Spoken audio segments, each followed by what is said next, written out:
Welcome to the Fast Performance Podcast. The Fast Performance Podcast is brought to you by Kaiser, the power in human performance. Let me tell you how valuable Kaiser is to us here at Fast Performance. Kaiser equipment allows us to train through a full spectrum of not only just strength training, but as well as speeds, power, and also dynamic efforts that are going to best match our athletes' ability to perform at their highest level. Not only do we just focus on strength training, but also we love the use of the M3 bikes as they help us better match and better train our athletes metabolically so that they are going to be able to reach their full potential when they get out on the field or court. In today's episode, we sit down with Bartholomew.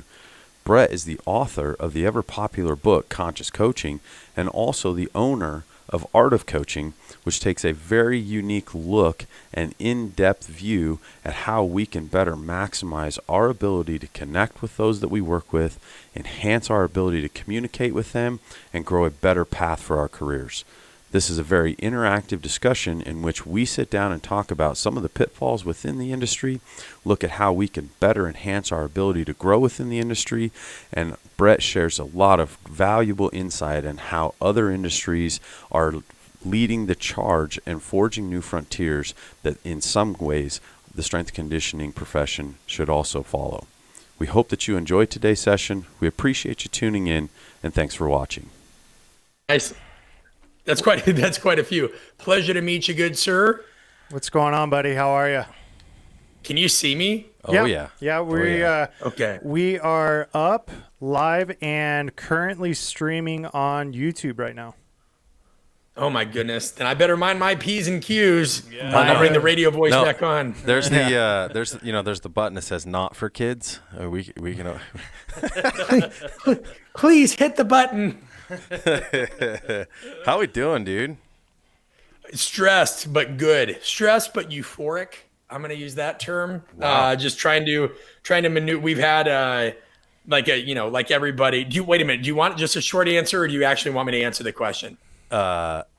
Feel free to add. Just go at it. Whatever feels right. I was just gonna say I'll admit we got caught off guard. We it's a funny thing. For 4, 5, 6, 12 years, you tell people communication matters, and all these things, and they're like, yeah, but like new certifications and weight training and new sports science technology, and then all of a sudden now everybody's got to do virtual coaching and training and whatever, and they're like, oh, hey, communication matters, and so we had like a massive influx, almost 300% people join our online course, bought in, which is all about communication and behavior and psychology and coaching and all those things. And we were not prepared. So like we had to hire a digital team to help us. We had to go in and now 2 universities picked it up. And so it's a double-edged sword. Of course, I'm happy as a business owner. It's a blessing because so many of our live workshops got canceled. But it also sucks that I feel like, why did it take that to like get people to wake up? But we have that society, right? It's like healthcare. People, they don't want to be proactive in their health. They just want to take the pills. But either way, so now we have like telehealth professionals reaching out, doing like live communication. Yeah. And so there's all these things that opened up. But look at that. Like that just sprouted up yesterday. Welcome to the club, brother. Yes. That's right. Look at that. Yes. Yeah. That's a good sign. I mean, I'm really happy for you with that. I'm not gonna lie. Oh, this? Oh yeah. Yeah. That's yeah. We call him Igor. Embrace it. So. How are you? As I sip from my mug of tea? I would say similar in a different context. For us, it was getting into the facility, trying to get everything up and running, systems in place, everything from painting and cleaning to, administratively having everything in order so that we could open the doors. And then, oh, by the way, you can't open your doors. And then you got 2 months to figure out other stuff. So, I mean, so there were blessings in there because, the one thing that allowed us to do was educational platform stuff that we wanted to get done. We've got a conference room in the facility. We equipped this room. We did all this stuff to try and kind of get all of that in place. That had you just like come in, got equipment in the room, got everything from an operational day-to-day perspective done, like we would have never had the time to allocate towards some of those things that sure, yeah. So it's all about perspective with that. And now we're finally back in order. We're finally kind of up and running. And I mean, for us, I don't know how it's been for you, but like we virtually have just on-ramped like crazy. Kids are dying to get out and get going. And, you're taking all obviously the precautions. We won't get into all that, but at the end of the day. I want to know who built this studio for you. Who do I contact to build such a sweet studio? It was these two monkeys right here. I'm looking to hire somebody to make I literally want to. I want to feel like Tupac in the Death Row days that, if I'm just feeling rowdy, I can jump in someplace and be like, light on, soundproof. This room, it's hard. I usually record my podcast. No joke. I had to move into the closet temporarily because the baby was screaming and what have you. And then all of a sudden we had a bunch of listeners be like, I don't know what you did, but the podcast sounds amazing. And I go, what do you mean? I had like this $100 mic or what have you. And then I realized it was all the clothing muffling the echo. Whereas in here, we have hardwood floors, big window, the jerseys behind me. So it's just constant reverb. Hopefully my audio doesn't sound awful. No, that's good. It's good.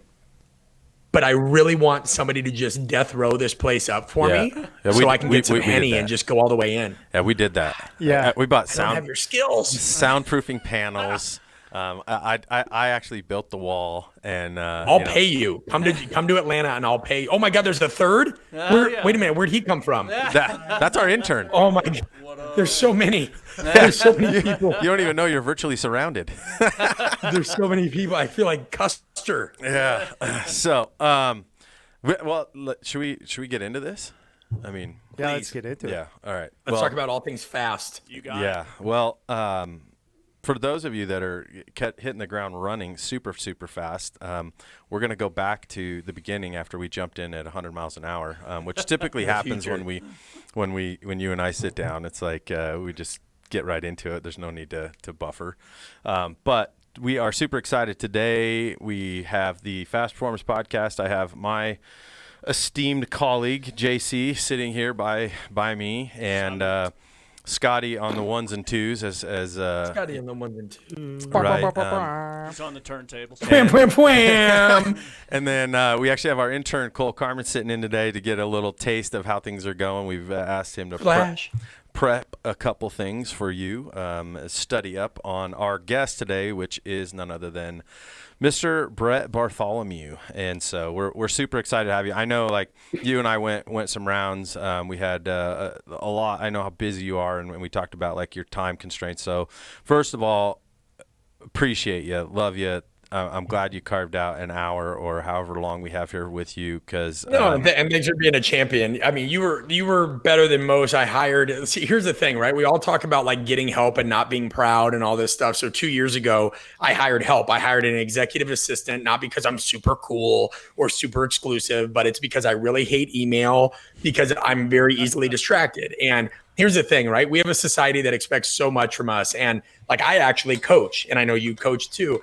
So I coach, I do a podcast, I try to write books, I do courses, but then there's this like percent of the population that also expects us to be able to answer every LinkedIn message, Facebook message, DM, tweet, and I can't, and I don't try to anymore. I say, listen, you got to choose. Like, I can answer every message 1,000 times, or I can put out really, hopefully good, helpful work that can scale and help multiple people. And we do mentoring and masterminds and things like that too, but like, one thing that's been somewhat disheartening is sometimes people reach out and they get mad that they can only get through to Jordan. And this wasn't you, but like people, and I'm like, hey, they're like, oh, so I have to talk to your assistant. And I'm like, well, dude, like I'm working, like I'm not at my desk all day. Yeah. So no, you were a champion about it. And and I got a staff of 4 and my life's a shit show with a new baby. You do the best you can. And so I just find it funny when people are like, hey, admit your limitations, get help. And then you get help and they're like, oh, too cool, I can't reach you anymore. And I'm like, I give up. You can't win.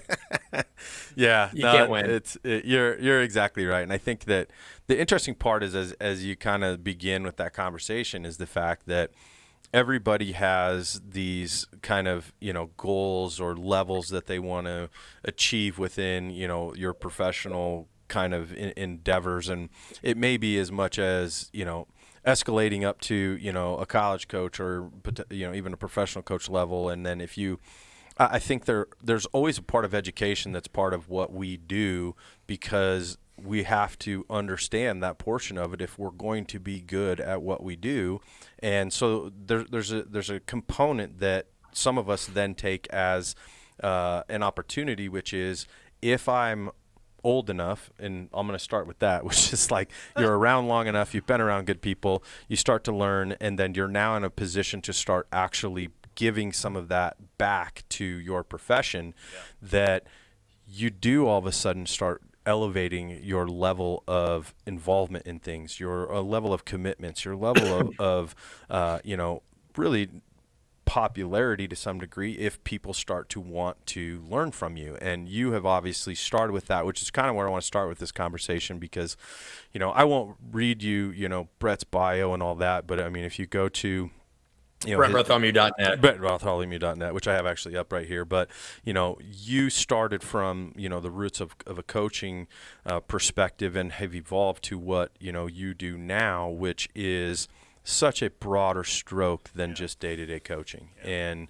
I think that you have identified something that really interested you, and something that you wanted to start evolving into what is now your business and your brand. And it has a lot of different facets, and we want to get into that. But, I kind of want to start with that as a question to you, is like, what was your identifier as you kind of moved into that, what would be even, your conscious coaching book, as something that you started to kind of say, like, this is where I want to head? Well, I think the thing is, it's very weird to me that it's so odd in our field, where they don't really know how to make sense of it when a strength coach kind of starts doing something more. When you consider that, like, you look at, like, music's big to me. Well, Dr. Dre used to be a DJ, and then he was a producer, and then he was a rapper, then he was a producer, then he owned a label, then he helped Jimmy Iovine create Beats headphones, and then that changed Apple Music. Steve Jobs made computers, then he led Apple, then he was something else. Bill Gates used to do coding, then he did this, and now he's. So I always think it's so weird where, like, if you're a strength coach, if you're a strength coach, you're cool. Like, it's suffering Olympics, just coach all the time. But the minute you're more than a strength coach, you're a sellout. That's the only opportunity. So it's like, right. So what I've learned is Steve Jobs should have just always made computers. Bill Gates should have just stuck with coding.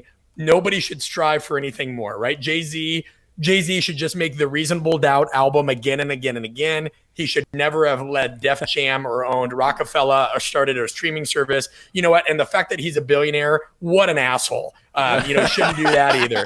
And so, like, I just think it's so. Right. I think it's so funny when people are like, "Oh, so you're not one of us anymore." I'm like, dude, I'm coaching NFL guys out of my garage, while you have some multi-million-dollar facility with every tool imaginable. Right. I would actually argue, if you really want to go down that path, I'm more of a coach than you, because we're doing granny tosses in the street, and I think that's a needle. And so it's just, I've never, and a lot of it is a scarcity thing. I like in our field of, like, comedy in the 70s, where if you didn't get on Johnny Carson's couch, or if you did get on Johnny Carson's couch. Right. And, like, so there's this great show. I think they canceled it, so it obviously wasn't that great apparently to the masses, but it was called I'm Dying Up Here. And there was this scene where, there was this cadre of like 5 comedians, and one of them made it on Johnny Carson's couch, and they were all cheering him on from, like, the shitty kitchen in the back of the comedy theater or where they were. And one of them, like, wasn't laughing, and they're like, what's wrong with you? And he goes, every laugh he gets is one that none of us get. And I'm like, that's strength, and that's strength and conditioning. So I think I started evolving when I just realized that this thing that I fell in love with, this person, right? If I use metaphor, right, to, like, build a model in your head, like, I looked at, like, strength and conditioning as my hero, and it still is in many respects. It saved my life.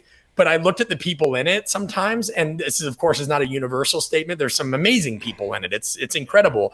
But as a whole, there's this attitude in it that, like, everybody's got to compete. Everybody's got to be against each other. If your facility is doing good, well, then somebody else has to be doing bad. And, screw your guys during combine day. That's a shitty 40 start. And I'm like, I couldn't be around it anymore. I went to lunch with a friend one time, dinner rather. His name's Clayton McLeod. He's at the University of South Dakota. Yep. And he said, I love strength and conditioning, but I hate strength coaches. And I didn't get that at first, but then the older I got into it, the more I realized if anybody watching has ever gone to a strength and conditioning clinic, you often have a third of the crowd literally crap talking whoever is speaking just because they want to assert. It's very weird. Yeah. And so I just decided, I decided I didn't want to be a part of that kind of anymore, you know, and I love coaching, but I also love speaking. And we had somebody once that got cute on social media. It was like, oh, are you a keynote speaker now or a strength coach? And I go, both. You know what I mean? Like, you can do both. And guess what? I'm also a father and a husband. And I just think it's really interesting. And so I just knew that I wanted to make, hey, I have this message. It's something that I think is going to be relevant until the end of time. Communication's critical. None of us get trained on it anymore. Now, most people learn it through reading wishy-washy leadership books, doing trust falls, cool walking, and all this other bullshit. People aren't learning behavior, communication, and they think they're better at it than they are, even though they never get assessed on it. You know, can you imagine thinking you're strong but never lifting weights? Like literally, imagine thinking you're strong and never lifting weights. But we have all these coaches who are like, I'm already a good communicator. I do it every day. And there was just an inherent gap. So we decided to go down that route, and we're not looking back. There was a period where I apologized for it, where I felt like, oh, I don't know, I need to downplay this, or I shouldn't post this picture of me speaking in front of this crowd because people will think. And now I'm just like, piss off. Either you're with me or you're not, and I could care less either way because we're just trying to help people. Yeah. Well, to a certain extent, and it's ironic that you say that, Brett, because I just had a phone conversation with our mutual friend Nick Winkleman yesterday. And you know, we've discussed this, and I was fortunate enough to have a mentor early on in my career talk about how people evolve, careers evolve, things evolve over time. If you're stuck doing the same thing for as long as you have, any one of us in this room, and there is no evolution, then what are you learning? And you know, to sort of piggyback that idea, it's not just what you're learning, but then where do your life goals change from where you learn, right? And, you know, I had always said that I never really became a good coach until I became a father. And, you know, way prior to that, I was thinking to myself, well, heck, I'm a great coach. What the heck, you know, I know how to coach kids. I've been doing it all my life. Once I became a father, I was like, okay. Well, you know what that is, too? Yeah. I'm glad you said that, because it's not even like, here's the biggest thing that holds our field back. It's this fear of being exposed or a failure or what have you. We have no safe place to fail. Right. And that's how we market our apprenticeship communication workshops, because it's what it is. It's saying, hey, you don't have to worry. When I teach, and Joel, you know this, you guys all know this, if you coach, you go to a strength and conditioning workshop, and let's say we're doing an agility practical, or even simpler, a change of direction practical, you know, whatever. And you ask people to volunteer. You could have 100 people in the crowd. How many realistically like volunteer ever to come up and be a part of the practical? Right. Oh yeah, that's like the best. You're like, come on up. Yeah, nobody does it. And so but it's even worse when we do it. So think about it. I'm trying to sell coaches on something they already think they're good at and they don't need and they feel insecure about. So it's the same thing at communication workshops. Only one thing that we've learned is like day one, people come to our apprenticeships and they're still kind of like, oh, I don't know. But then as they get into the improv and the video breakdowns and this and that, they start to loosen up because they start realizing like, holy shit, it's actually good to fail. And that's what happens as a father, right? Like nobody's a perfect parent. Yeah. Parenthood is the perfect model of leadership because it shows where leadership needs to be in the gray area, right? Leadership is always best in the gray area. I hate to tell you, but like, Niccolo Machiavelli wrote a great book on that a long time ago called The Prince. And everybody thought it was this dark book because, you know, he would talk in one chapter about public executions and then another chapter how to give to the people. And he wasn't trying to be dark or draconian. He was just trying to say, listen, there's good and bad. There's virtue and vice. There's black and white. There's all these things. And great leadership isn't clean, which is a core mantra of what we look at. And but coach, when we have a community that's scared to fail, they can't evolve. Right. Yeah. If we don't get under heavy enough loads or different kinds of loads and we never break down this tissue or the system, we don't adapt. Well, the same thing here. And so, I think that's really what we wanted to do is create workshops now where it's like, hey, there's 256 coach development workshops as of 2016, less than 5% focused on interpersonal skills. We're going to create the first one that does it and has an evaluation. And that's where we're going. And if somebody wants to tell me, because I'm not doing cleans, 8 groups a day, 24 hours a day anymore, that I've forgotten how to do that. Okay, you win. Yeah.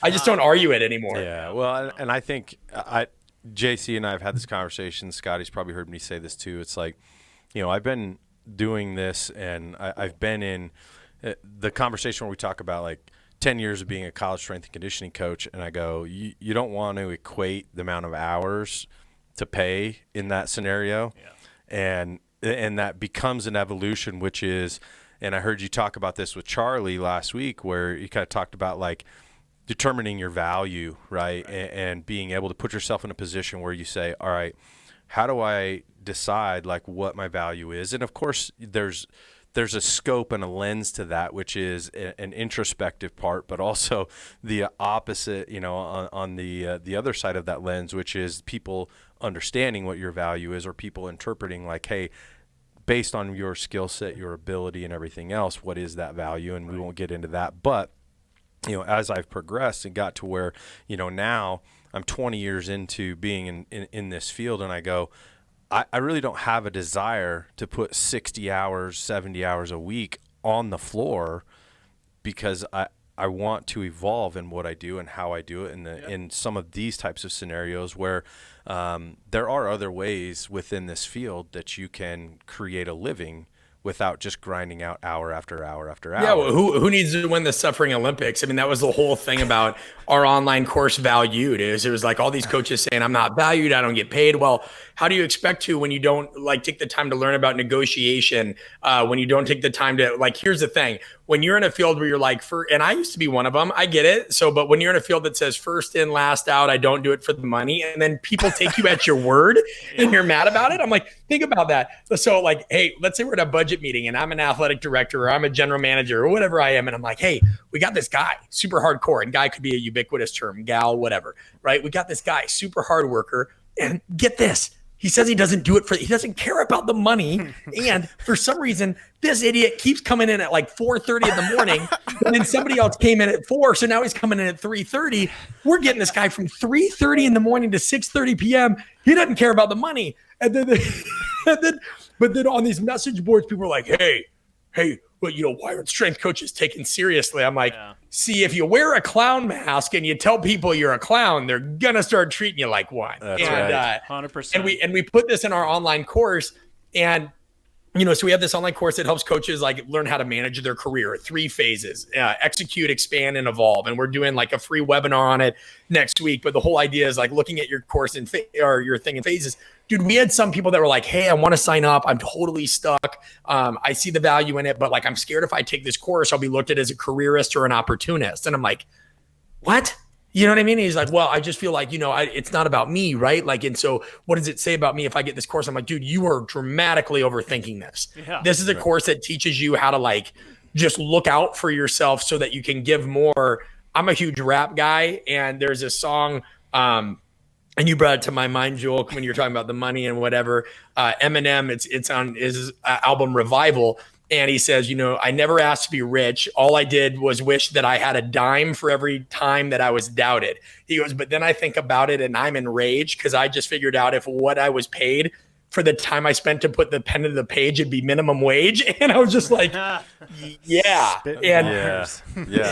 Spitting. Dude, like, I just don't get why there's a lot of truth in that. There's so much truth in that. And that's what Charlie was saying. People got up in arms about the podcast. And it's like, no, dude, you do get what you're worth, and you can't expect other value is so subjective. Right? Yes. Like people think that let's imagine all of us have our PhDs, and screw that. We have an MD. Let's imagine we have an MD, our CSCS. We've all trained 700,000 pro athletes, whatever. There are still people in the world that could give 2 shits because you may not meet what their idea of a trainer is by your physical appearance. Right. And there are certain people that just want that. And then there are certain people that want this. And there's a great research article that talks about how Fortune 500 companies evaluate law firms. And many of them, these are people that spend 7 figures on retainers of law firms. And when they interviewed some of these CEOs, they said, I just like this law firm. They don't win every case, but I can get them on the phone whenever I want. Or I relate to their employee. Like, that's the thing, is people don't understand that, yes, it's ethical. Get these guys stronger. Make sure that they're more resistant to injury, what have you. But like, don't expect that your education or your self-proclaimed excellence or your resume is ever going to be enough to save you, because people like that get fired all the time in every profession. Oh yeah, for sure. 100%. Yeah. 100%. And to sort of piggyback that, we always talk about, the intrinsic versus extrinsic nature of what it is that we do for a living, right? I mean, okay, great. If it was, I had a former boss of mine at Ski Club Vail that said if it was just as simple as coming in and coaching the athletes every day and going home, I'd take that in a heartbeat. But it goes so much further beyond that. And for the people that, may not necessarily understand or grasp, let's say, more of the business aspect of this, or where the evolution of expertise comes from. It doesn't matter whether you're a violin player or a strength coach or whatever else, that those that type of genius will always be misunderstood.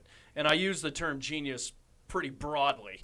It's one of those things that you can't necessarily look at it and say, what gives him the right to publish a book? What gives Joel and JC the right to start their own facility? Do those guys think they're special? Well, no. And I love that mentality. It's like, wait a minute. Because I hear you. I got that too. Because I published my book. It went live when I was 30. It's 30. So it was 2017. What have you.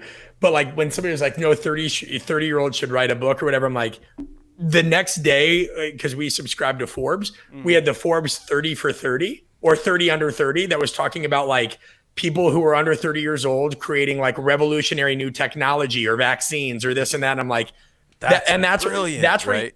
And that's where it's a field problem where it's this scarcity mindset, insecurity, because like other industries celebrate that. Right. I mean, there are people that graduate from Harvard, and become medical and they're like child geniuses or whatever. And that's the thing. You don't have to be a genius. You just got to do something useful. And you know what? Then I had somebody that made the opposite argument. They're like, oh, so somebody without a following or a book isn't useful. I'm like, nobody's saying that. If you just want to coach and do those things, cool, that's fine. Yeah. But what I'm saying is don't do that and then shit on other people. You know what I mean? Like you can't be the adjective without doing the verb. And so but one of my friends, Tim Karen, put it up nice. I think it was Tim. He was on the podcast as well. And we were talking separately. And he said, here's the thing, man. You have a population of people in strength and conditioning that were average to slightly above average athletes. And the weight room was always a place where they kind of built their edge. They're relatively insecure. They were always hyper competitive. And now they're all competing over scarce resources in these jobs, right? There's 40,000 some odd strength coaches in the US, give or take, depending on what the latest data says. There's 32 teams in the NFL, right? There's only so many Division I. And then there's also that problem of people thinking the pro sport or high level college is the pinnacle. When in reality, there's plenty of people. The best strength coach in the world, however you define that, because nobody could ever, is probably somebody that's coaching out of some hut. You know what I mean? With with nothing. Yeah. I remember this is a great story. So we had a head coach when I first started with the Mammoth. And it was interesting because, you get to the professional level, I start dealing with these guys, and I'm still with them now, and Scotty's obviously on our staff as well. And we had a head coach that one time we were sitting there, and he looks at me and he goes, we got this coaching thing all wrong. And I'm like, what? And he's a really kind of like interesting guy, never really a scream and yell guy, but very intuitive, very cerebral in like his approaches and how he thinks about things. And I'm like, what are you talking about? And he goes, why the hell do they need me here? And I'm like, what? And he goes, if we look at sports and we look at athletics as a progression in elitism, he goes, when we get to the most elite level, how much more coaching do these guys need? The best coaches? And he's like, we could take some of our best coaches that are at the highest levels and make the biggest impact by flipping that paradigm the other direction. Yeah. Those people could help younger kids way more than with their knowledge and experience than being at the other end of that filter. And he's like, these guys just need fine tuning. They don't need an overhaul. Well, that's actually like how the Canadian system runs. Canadian Alpine, for example, takes their coaches that have gone through their initial coaches education system. First thing they do is they put them on the World Cup level to shadow and to be around the other coaches that are working with those top level World Cup and Olympic athletes. They spend 2 years there, and then where do they go? They go immediately to the grassroots programs with that knowledge base so that they can feed that from the bottom up. And I couldn't agree with you more. It's almost like, okay, the coaches at the top level are doing a lot of fine tuning. Right, for sure. And to your point, some of them it's like, God, I feel like I'm, maybe I'm wasting my time up here. Well, they just don't most people don't understand that, like, and we say it in the book, like we say conscious coaches don't coach to athletes, they coach with athletes. It's a dyadic relationship. It's a dance, not a directive. It's a partnership, right? Like that whole idea of conscious coaching was just somebody that saw the big picture. That's why the term was conscious coaching, is we wanted somebody that saw 360 degrees, that it's not just the X's and O's, that it's not just talking to or at somebody, right? They're able to balance that science and the art.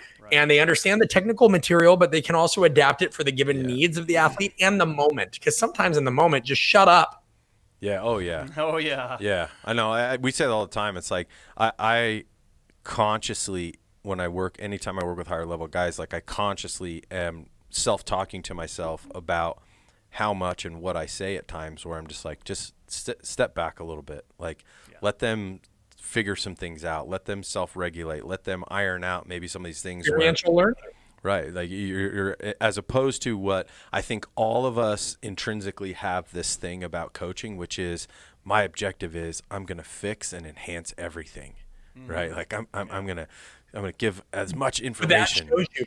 Right. That shows you exactly what we were talking about. That's the inherent strength. That shows the insecurity of our field, where they have to control. There's three things I've learned that most strength coaches want, because it's how they've been brought up in these toxic environments. They want control, predictability, and respect. Ironically, those are the three things you'll never get working in sports performance. Well, you nailed that one. That's a wrap, folks. If you don't chop that shit up in like a little soundbite, and that, you know what I mean, then I got no hope. Like, it is true. Like, listen, I spent hours thinking about this, and this is, again, if anybody's watching, this isn't like me. I was like this at one point too. I've talked about it a million times. I was the coach at 21, 22, 23 who was like, if I saw a clip of, like, let's say Joel, and I'm making this up, right? Like, let's say one of Joel's athletes didn't catch a clean or what have you, or was doing battle ropes. I'm like, that's dumb. You know, the asshole doesn't even know how to coach it. And like, you didn't, that's what I was brought up under. Like the guy that I learned under, one of them, like every morning we'd watch like Strength Performance Network and like laugh at, you know, all this crap. And then I remember I was working with a group of UFC fighters one time at Exos, and there was a bunch of cameras that came in to film all the guys.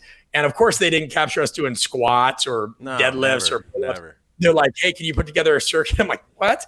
And they captured whatever they wanted to show. And then that's when it dawned on me. I'm like, I get that. I understand how this goes now. But it is true. I mean, that in and of itself, what you said, Joe, is perfect, because it shows that when we feel like we have to be hyper involved in everything, we're trying to validate our own self-worth. And that is something that like nothing can ever fill. That's something every strength coach needs to look in themselves and say, am I really doing this for the athlete, or am I doing this for me? When people come and want to watch me coach, I'm like, dude, prepare to be bored, because you're not going to see anything amazing. You're just going to see, like, just like if I go watch a chef, if we go watch a pro chef, you know, or a pro chef, that's tautology. If we go watch a chef, it's not like when we go to like Benihana, they're not making like flaming volcanoes out of onions and, you know, all that stuff.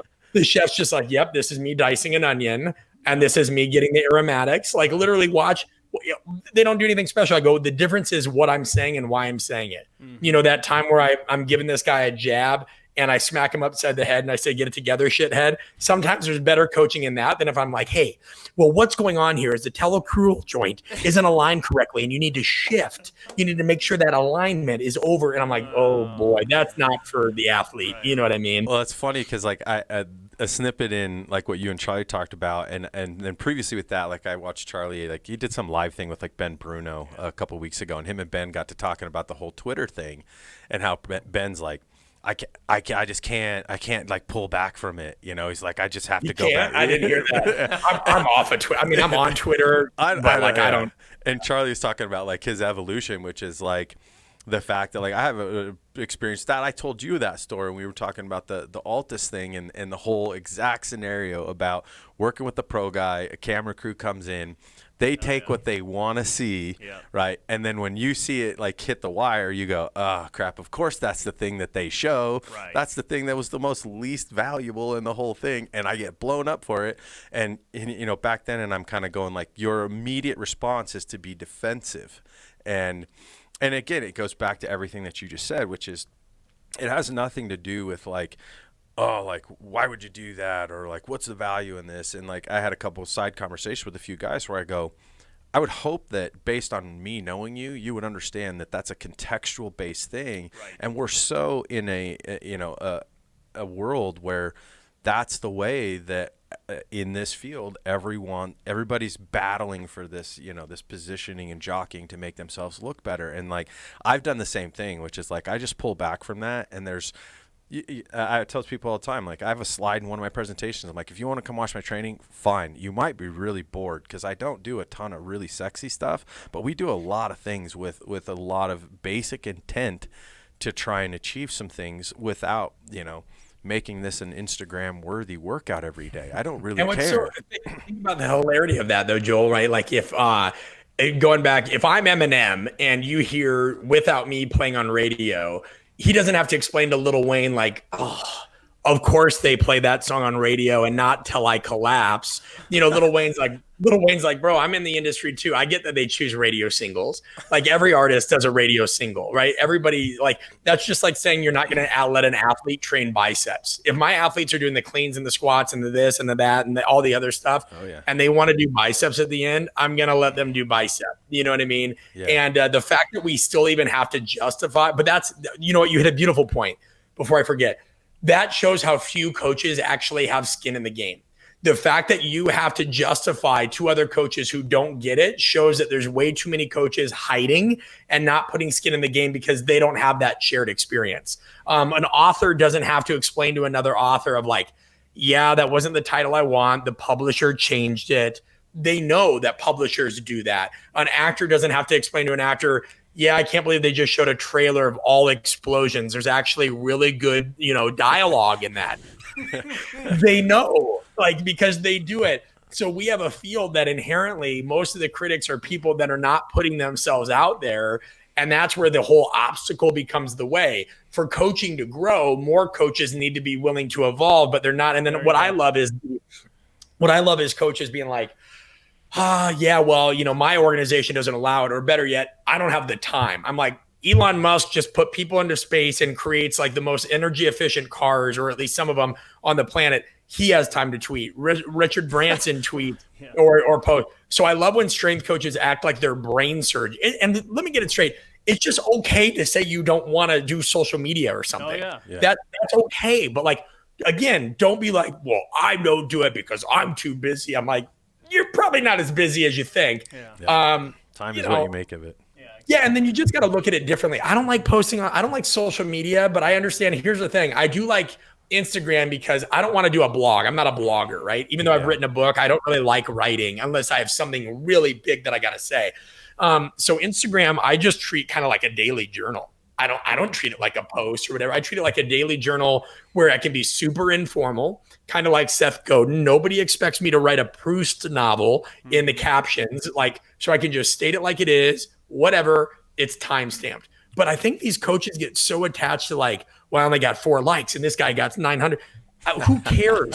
For 5 years, nobody gave a shit about my social media. And I didn't give a shit if they did, because it was a way for me to constantly just like, do I really know what I'm talking about? Put this out there, challenge my own ideas.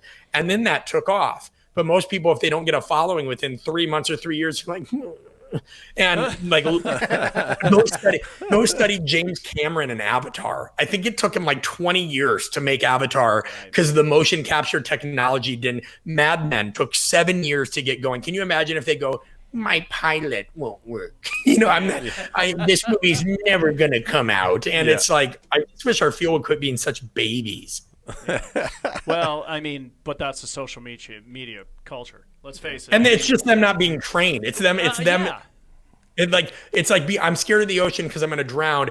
What do you expect happens when every major strength and conditioning conference doesn't do shit on training coaches and stuff? Maybe they have a social media thing or a business thing or a marketing thing or a sales thing at 7 a.m. in the exhibition hall. I know because I always used to get stuck I had the communication thing and they'd be like, oh, come speak.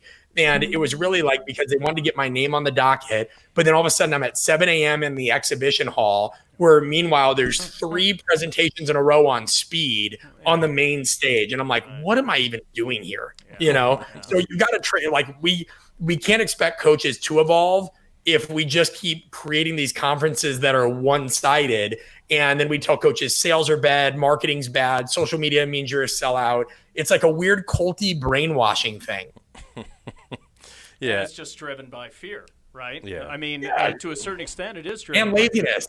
People don't want to do it. Like right now, there's some coaches, and God bless them, it's cool. Like I wish I could right now to a degree. There's some coaches that the entire COVID pandemic, they've just been working out twice a day and reading research. But and that's cool, but like also do something with that, right? Like I would argue the person that reads a book a week, right? 52 weeks or books a year is not as knowledgeable as somebody that reads 5 books a year and goes super in depth and creates something from the knowledge they gained in that book. Yeah, 100%. Yeah, we've had that conversation, and it's funny because like I was on my buddy Rosie's Chalk Talk last week, and he always like pings me. He's like, "Hey, dude, what are you reading?" And he's like writing stuff down all the time. And it's funny because like we went through a kind of a continuum of that because, as you guys know, and I think this is part of the evolution of it too. It's like early in your coaching career, you're reading like science and you're reading theory and you're reading everything related to strength and conditioning. And now I look at it and I go, okay, well, now I read things on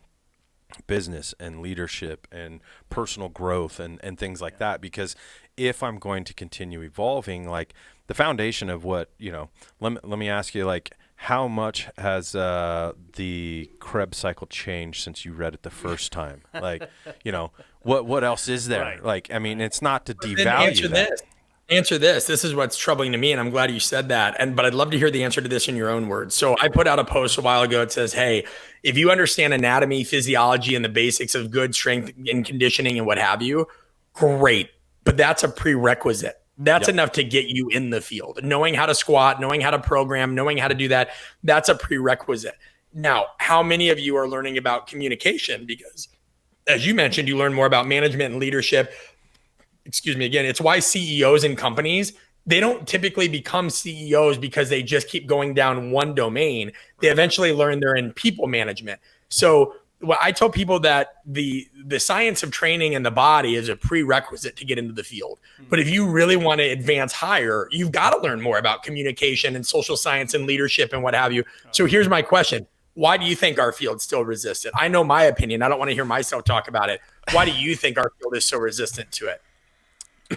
I'll Go ahead, fire. I'll jump on that. Yeah, I one would say first. like you go ahead first. He's the elder statesman. I always yield to him. He's Lord Raiden and you're Liu Kang. Yeah. Oh my God, he's still my young Padawan, Brett. I'm working on him. I think it is it. Well, he and I had this conversation not that long ago. When you really look at the timeline of strength and conditioning as an accepted profession, especially in the United States, it's still a very young profession.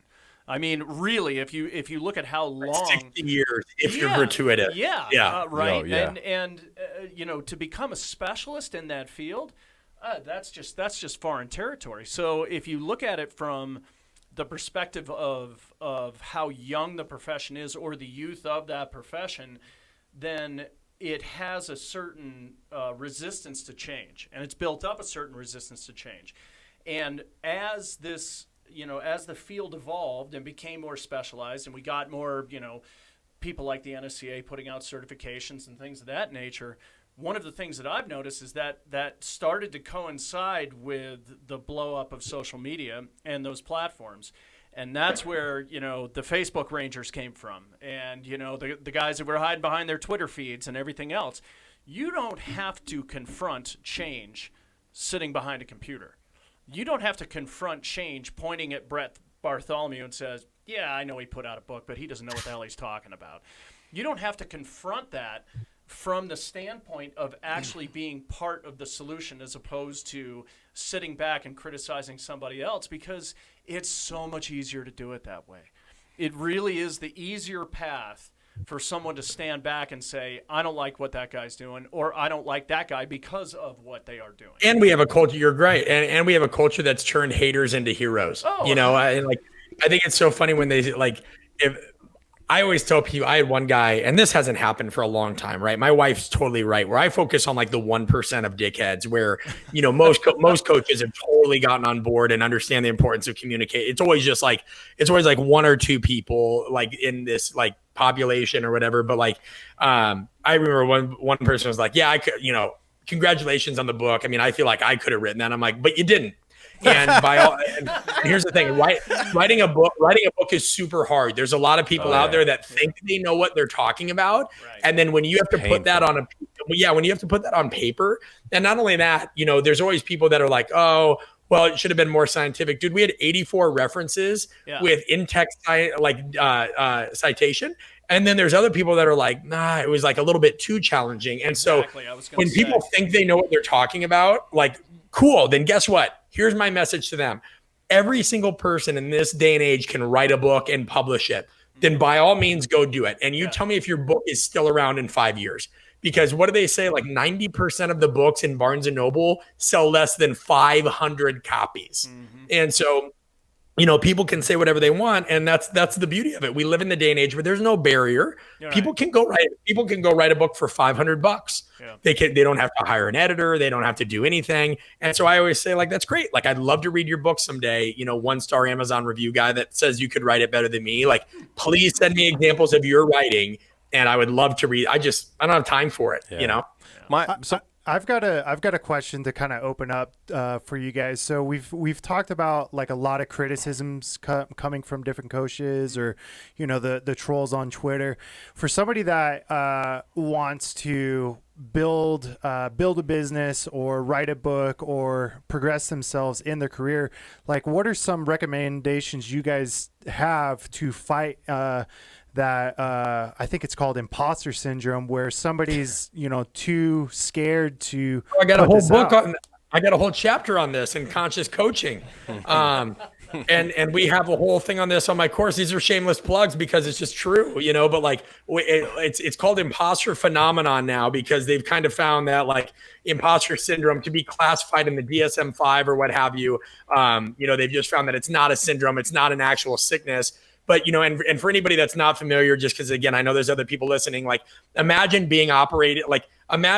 just being around all these people and thinking that you're a fraud. And Einstein talks about how he felt like he was a fraud as well. But it's this idea that you're not good enough and your work's not good enough. Now, I would say it is an amazing thing to have an imposter phenomenon, because what they find is the majority of people that have it, and if you're interested in this, the woman that originated the term, the two women, is they're two psychologists, Pauline Rose Clance, that's C-L-A-N-C-E, and again, it's in my book, and Suzanne Imes.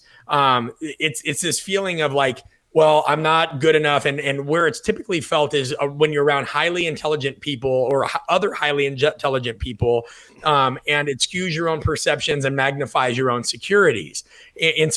The only people that don't feel some level of imposter phenomenon is really the actual imposters, right? People that are so narcissistic, think what they're doing is so great. Right. The people that feel it the most are females in science-driven fields, because that's hard, right? Like, you might feel like, oh, I'm doing some cool work here with grit if I'm Angela Ducksworth. But then all of a sudden you find out that somebody's creating the coronavirus vaccine. You're like, oh, my shit on grit really isn't that cool. But it's when other people are doing great things. So I say you have to let that be fuel. You should feel like an imposter, because your work should never be satisfactory to yourself.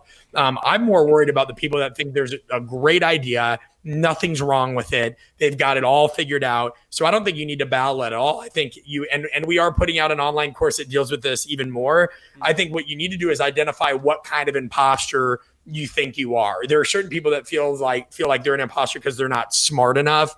There are other people that just feel like maybe it's not the right topic and it's wrong, right? There's a lot of people right now that feel wrong is like they shouldn't be commenting on what's going on with all the riots and what have you, because they've never experienced that. So there's different levels and types of imposterism. You got to identify those things, but at the same time, you should not be discouraged by it at all. The people that need to be discouraged are the angry curmudgeons who do nothing. Those are the people that should be discouraged. Yeah. So I think thanks for shedding some light on that. Yeah, I think my answer to that is like you have to put yourself into specific situations where the mentoring piece, right? Mm-hmm. Like find people that either, if you're a young coach and it's super easy. I just talked about this with Josh yesterday, who's a former intern with mine. He's in Major League Baseball, and we talked about like the ability of the positive sides of social media, which is like, reaching out to somebody that you either want to look at or emulate or whatever. And I think all of those things at a young age are very good and very positive. Like, you have interest in what they do. You think or believe or have, some type of rationale as to why that person is someone that you look up to or think that they are good at what they do. And I'm like, there's a start point to that, which is as you go through your career and as you progress, like those amount of contact points and those amount of potential relationships of people that you can then come in contact with it's kind of the Bruce Lee effect, which is, take that which is useful, right, and resist that which is not. And you have to develop in that sense, which is having someone who can either create a filter for you that says, hey, this might be valuable to you. This probably in a specific setting or context maybe is not. And you continue kind of, pull in this and throw that away, pull in this and throw that away. And you progress until at some point you can kind of stand on your own 2 feet and say, this is how I do things now based on the amount of impacts that I have. And now at that point, you could do with it what you want. If you want to be the next person who's going to go out and share that information and put yourself out there, and everybody knows the dangers and not dangers, but what happens in that scenario, which is you're going to get criticized.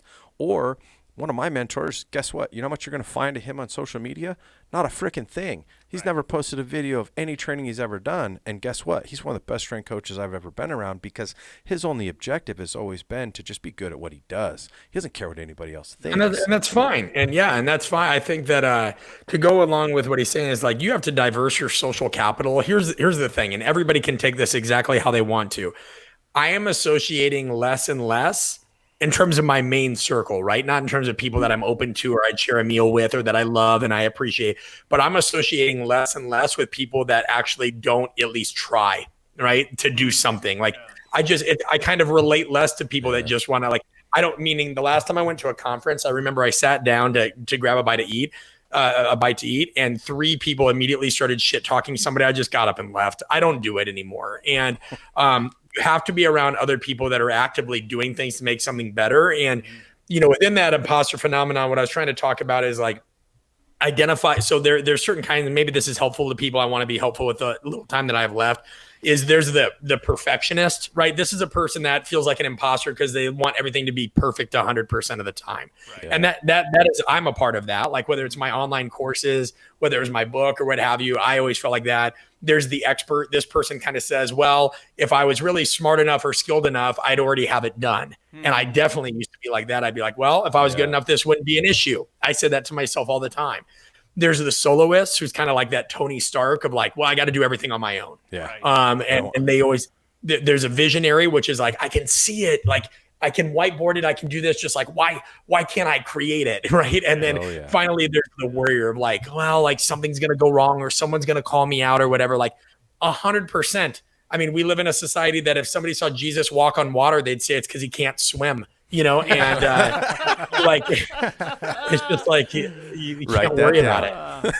Yeah.